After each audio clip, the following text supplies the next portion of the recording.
It has almost been an accepted practice for politicians to be at the forefront of aid distribution activities, to the point that some recipients actually get the impression the assistance actually came from the own pockets of these personalities. Senators have differing views on the matter, but a particular lawmaker insists such events should never be politicized, especially for one's want and need. Daniel Manalastas expounds on this in this report. Some senators floated the idea of visiting and observing the system of aid distribution in light of a number of politicians joining the DSWD or DOLE's aid distribution. This is cash, prone to temptation to. Talagang matutokso ka rito eh.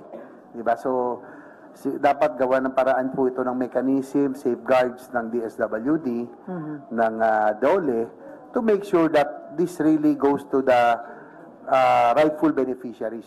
Ejercito said sometimes he even joins the aid distribution, at times upon invitation.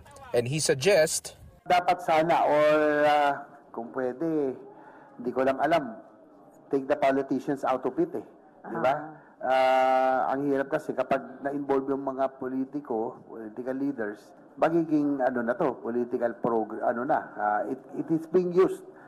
Maging totoo na tayo, it's being used for patronage politics. Na hindi mo pera, pogi ka, di ba? Pero yun ang nangyayari. So mas maganda, I don't know how, but if we want really this program to be more effective, kailangan ay iwasan na ito'y magamit for patronage politics. Senator Amy Marcos sees nothing wrong with it as long as this will not be politicized. Sa palagay ko hindi naman masama kasi unang-unang inaasahan yung mga barangay kapitan, yung mga mayor, talaga naman aasahan mo at aasahan yung mga lokal kasi kilala nila yung mga tao. Senator Bongo said aid should be go to those in need.